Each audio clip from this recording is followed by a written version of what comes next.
Hello,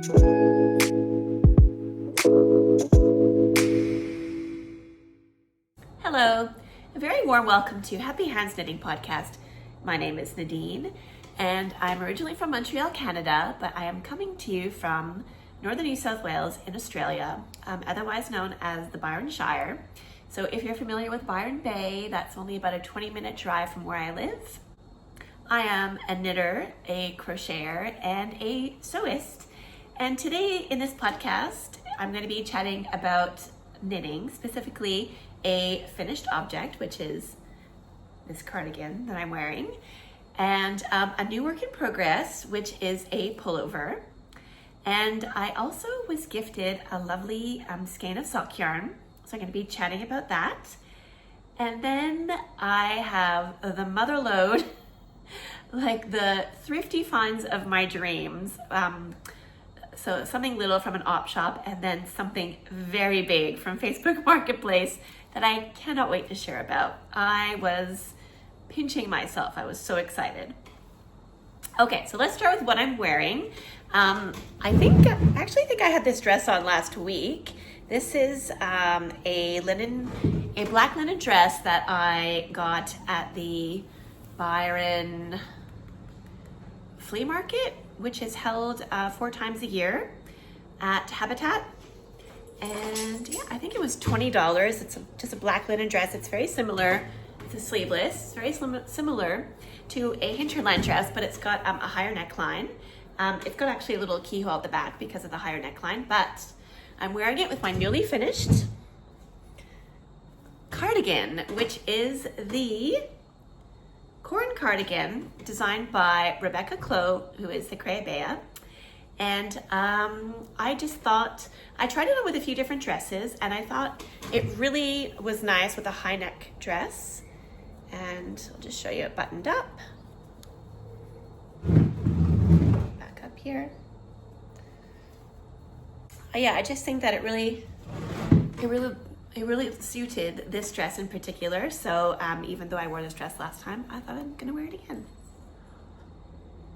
Right, so I knit this for the 3rd time. This is my 3rd time knitting this particular cardigan, this pattern. Rebecca Clow is a genius. I love it. And I knit it in Juniper Moon Patagonia Organic Merino. I did not even use 2 skeins.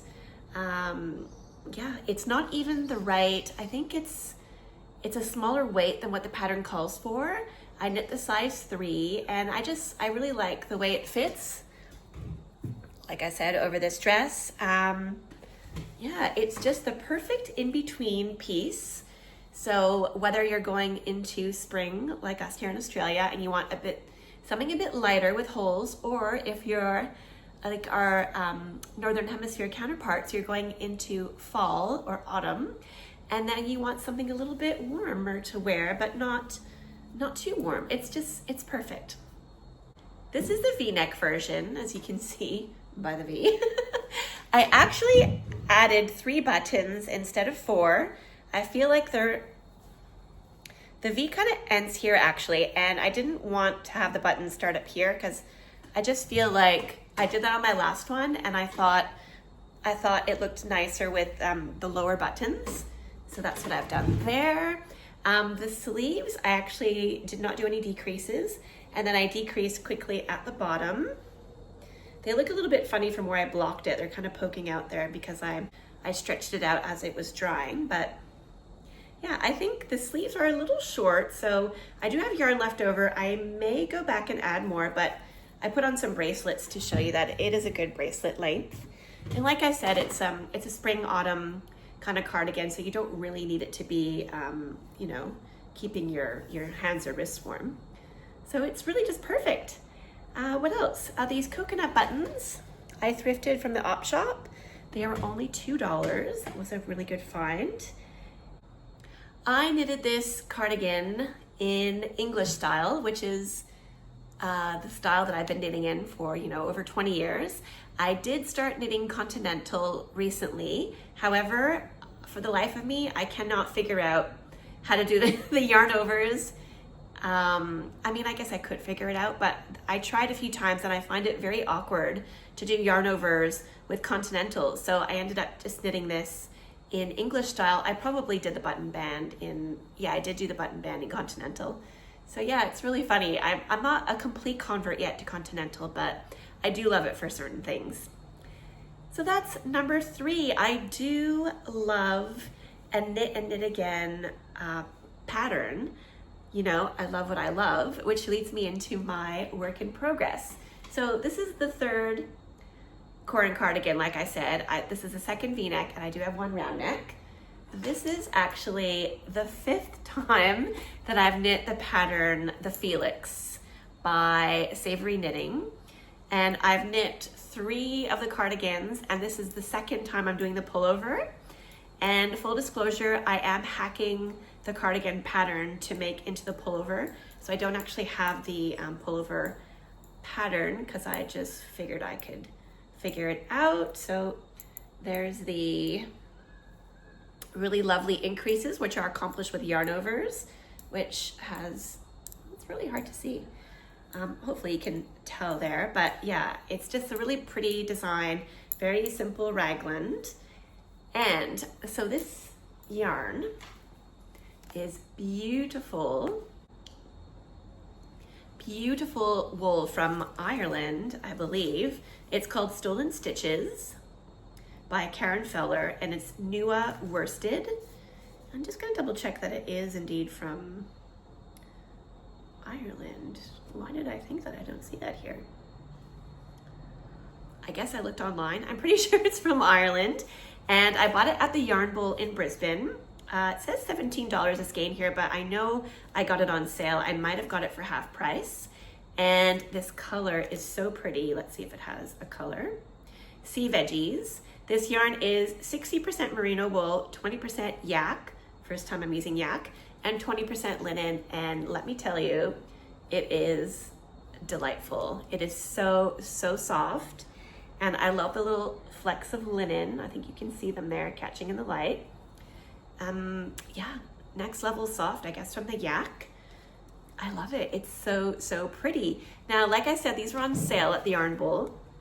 So in this color, there was 6 left. So I snatched up all 6 thinking, oh yeah, that's gonna be plenty.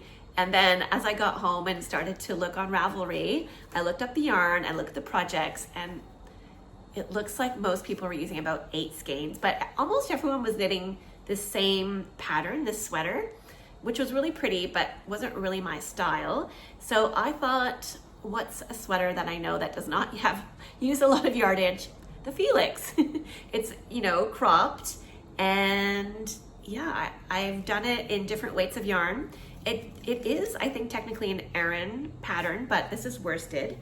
I did use the 6mm needles, and I'm just gonna hope for the best. But the great thing about this pattern is I'm pretty sure all sizes start with the same number of stitches at the neck, and then you increase it until your size. So surely I thought, I'll cast it on and then keep going and try it on as I go. And I'm also gonna hold it up to the last Felix pullover that I made, and I compared to that to see for the size, and so far it's working great. I did the same thing as last time, which was I just cast it on below the ribbing, like I just skipped the ribbing, and I think I did that, pretty sure it was because the neckline is really big and I wanted to be able to cinch it in at the end. And also, you know, yarn chicken factor, I thought if I do have to order another skein of yarn, I did see there's a place in New Zealand that has it. There's, you know, a high probability it's not going to be the same dye lot, obviously being from a different shop in a different country. So I thought a good place, if ever you're playing yarn chicken and this happens to you, a good place to use a different dye lot is on the neck band, the cuff, and the bottom hem, because those are going to be in ribbing, and I just feel like, yeah, you wouldn't notice it so much, or yeah, it just wouldn't be as noticeable if it's in those specific places. So with my 6 balls, I was a little worried. So what I did was I pulled out, I think it's in the video at the beginning, I pulled out my Felix Pullover that I made a couple months ago. It's gray, and I knit it in Briggs & Little, which is a yarn I got on my last trip to Canada, in the Heritage, and I just laid it flat on top of the other pullover, and I just said, okay, does this look like 1/6? I've done 1/6 of the pattern, and it 100% looks like I've done maybe even more than 1/6 of the pattern. So I'm definitely gonna have enough yarn. So I'm very pleased about that. And yeah, and as per usual, I did not gauge swatch.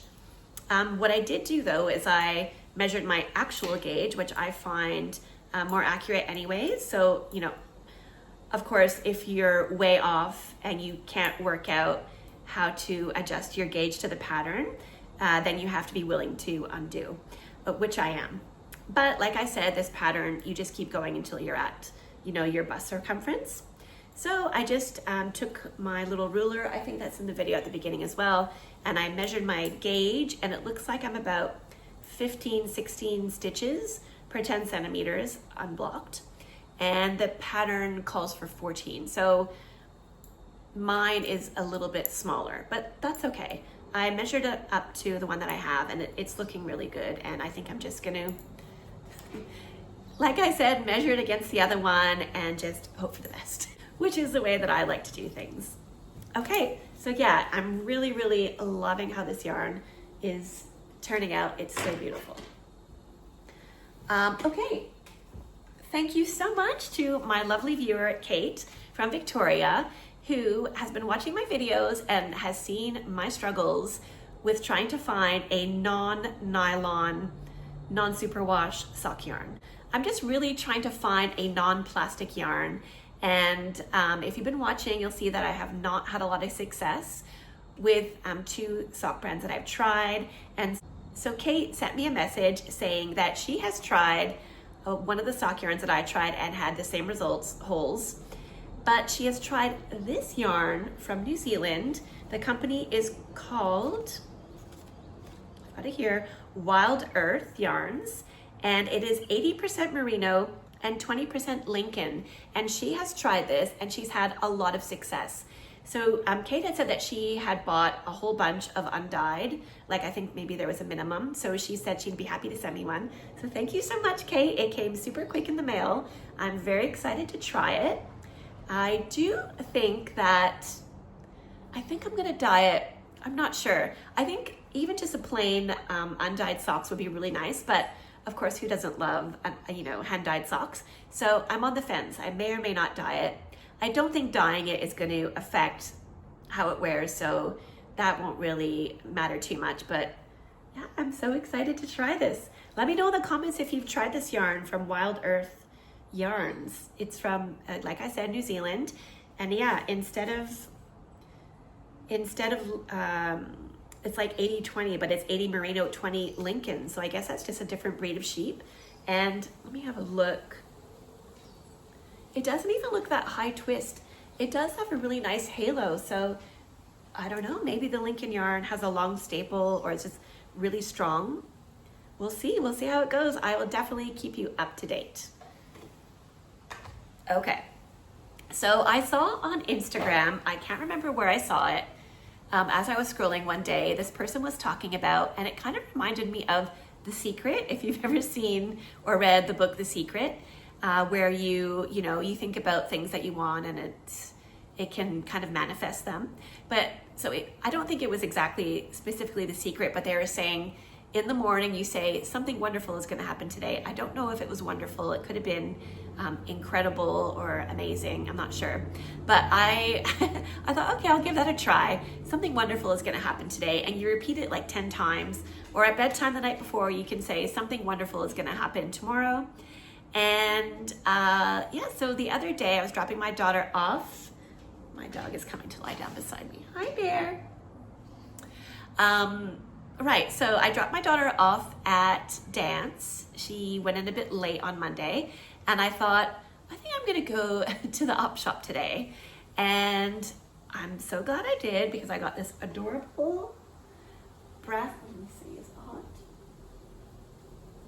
Okay, it's not hot. this brass candle holder made in India. It's so cute. So I found that. I found a pair of shorts for myself. I don't have them here, but just it's like a 50% hemp, 50% cotton, just pair of shorts from Kathmandu. For my husband, I got a 100% linen collared shirt. In the end, it was $2 because it was on an extra sale for some reason. So yeah, I was super, super happy. And as if that was not enough, in the evening, I was just kind of flipping through. I guess the sewing bug has kind of been bugging me. The sewing bug has been biting me. And I was just looking for some fabric. And to be honest, I was looking for some gingham or like big checked kind of colorful fabric to make pants or a dress, or yeah, just some more lovely linen pieces for my wardrobe. And I looked on Instagram. I didn't really see anything on sale or that was really catching my eye. I looked on even Facebook Marketplace. I was looking for fabric. I didn't really see anything. And where else did I look? Oh, just the usual shops that I like looking at. And don't get me wrong, I did see a lot of really nice ones, but like, for example, beautiful Merchant and Mills, but I think they were $80 a meter here in Australia. So that's just way above my price point. And then I remembered, if you've been watching, you'll know that I've made a lot of linen dresses and pants and you name it, out of a linen duvet, or doona, as they say here in Australia, cover that I bought at H&M quite a while ago for, I think, $39, and I've actually bought quite a few of them. But they're just in this really light gray color. And I could dye it, but just knowing that it's always gonna have that gray undertone. Speaking of dyeing, I do talk about dyeing a lot on this. I will say I am kind of waiting around to get myself a dye pot that's going to be specifically for dyeing, because I have dyed lots of stuff here at home in my cooking pots, but that was using food dye. So that's, you know, food safe. But now that I have these acid dyes, I've read that you really shouldn't use your you know, pots that you use for your food to use acid dye. So I am going to keep an eye open for some pots at some secondhand stores that I can use for dyeing, and then I'm really gonna try to dye a few things. I've got quite a few things that I wanna dye. But I remembered the bedding. So I went back onto Facebook. No, sorry, first I looked, is there any linen bedding on sale? And I really couldn't find anything that was really, yeah, even, you know, linen duvets from most shops are over $100, $200, $250. So then I thought, well, let me just quickly check Facebook Marketplace. And boy, am I glad that I did. A lady who lives in Merino, which is really close by to me, had listed, I think 4 hours before I saw the listing, a whole bunch of linen bedding. And it was just meant to be, because my husband was working in Merino on Tuesday. This was Monday night. And so I messaged her straight away. She had listed all of this, okay? The brand is called Home Republic, which I think is the linen bedding that they sell at Adair's, which is an Australian chain, I think. Okay, so we have 3 pillows in this pink color, 1 European and 2 standard. The same in this kind of yellow color, as well as a queen duvet cover, and then the same 3 pillows in this blue and a queen size duvet cover in this blue. You guys, she asked $40 for all of this. I couldn't believe it. I was like, I'm not gonna hold my breath. I'm just gonna, you know, hope for the best.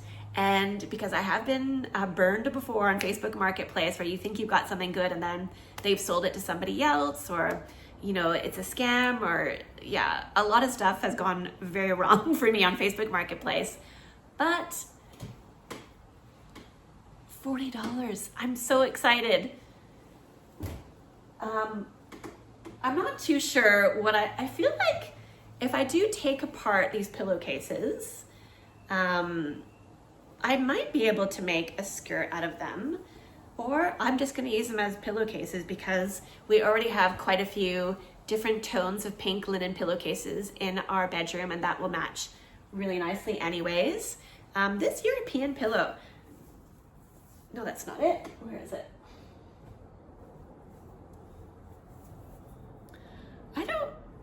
I don't know. I don't even know where you would buy a European pillow to fit inside this. I feel like it's not very common in Australia, or maybe it is and I'm just not really a pillow on my bed kind of person. Who knows? But yeah, I can use this to make some more linen bread bags for my homemade bread. Oh, which by the way, I'm back into making my bread. I'm so excited. And I don't know if I talked about this last week, but one of my viewers on Instagram shared that she had used my recipe to make sourdough bread.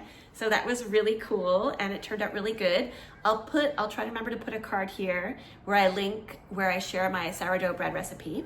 But yeah, the linen bags for my sourdough bread is like working so good. It keeps the bread nice and fresh. But with the yellow and the blue, I mean, this greeny blue is so my color. I cannot believe it. Even if that was all that I got, I would have been so happy, but I'm definitely gonna make lots of clothing out of that. A queen size duvet cover is not only, you know, a really wide piece of fabric, but it's two-sided. So you can make so much out of it. I'm so excited. Definitely gonna be making pants and dresses. The yellow, I feel like would make really cute pants, and maybe even I can make some pajamas because this color, it's not real, no, it's not my color really, but for pajamas, that would be totally awesome. My husband was saying, oh, maybe you could tie-dye them or do something, you know, really cool with it. And yeah, well, with yellow, you know, you can go green, you can go orange, or if you add, what's like kind of like a yellow color, what's opposite of yellow? Purple. If you add purple to it, maybe it will go brown. But yeah, it's not, you could always go straight black, I guess. But yeah, I can't even believe it. I was not, like I said, I was not holding my breath. And it wasn't until my husband came home with it in his hand that I was like, yay! So I highly recommend going onto Facebook Marketplace and looking for search linen bedding and see what you can find, because you never know. All right, is that all I have to chat about for today? I think it is. Okay, on the outro, I'm going to post a video of me trying this on, pre-blocking and then post-blocking, just so you can have a see at how blocking changes it was mostly the button band, I feel, and there's more ease. And she does say in the pattern that this blocks open, this lace pattern, and indeed it did. So yeah, you can check that out. Please don't forget to subscribe to my channel if you haven't already, and give me a like if you like the video, and leave me a comment. Let me know what you're working on down below and where you're watching from. And I really appreciate anyone who leaves me a comment. I love reading them. It's really, really nice. And I really look forward to chatting to you next week. We'll have a see at how much progress I've made on those and what's happening with that sock yarn, if I can manage to get started on that as well. Thank you so much for watching. I'll see you next time.